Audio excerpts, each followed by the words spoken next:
Back to again di channel Baratayuda Studio dengan gue Saiful. NYK KM09 ini adalah mechanical keyboard di harga 400 ribuan. Cek kolom deskripsi jika nanti lu tertarik dengan gaming gear ini. Gaming keyboard mekanik dari NYK ini hadir dengan model TKL dengan switch dari Kyle Blue yang kliki, berisik tapi asik. 80K full anti ghosting dan dengan backlit rainbow color yang di boxnya itu tertulis RGB coy. What the fuck. Bodinya ini dari plastik, tapi ada sedikit sentuhan dari aluminium di bagian ini. Kabelnya pun udah braided ditambah kabel manajemen dan dengan gold plate pada colokan USB-nya. Ini cuma katanya sih. Di boxnya, ini keyboard diklaim bisa tahan sampai 100 juta klik. Tapi ya, ini cuma klaim dari mereka aja sih.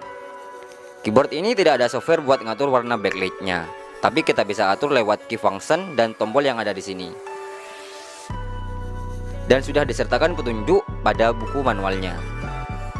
Dudukannya juga bisa di-adjust lagi jika merasa keyboard ini terlalu kependekan. Kelebihan dari keyboard ini gak ada kelebihannya sih. Ya standar gaming keyboard murah lah. Yang penting ini keyboard udah mechanical dan ada backlightnya. Itu udah cukup buat standar gaming keyboard mekanik. Dan kekurangannya tidak ada software. Udah itu doang.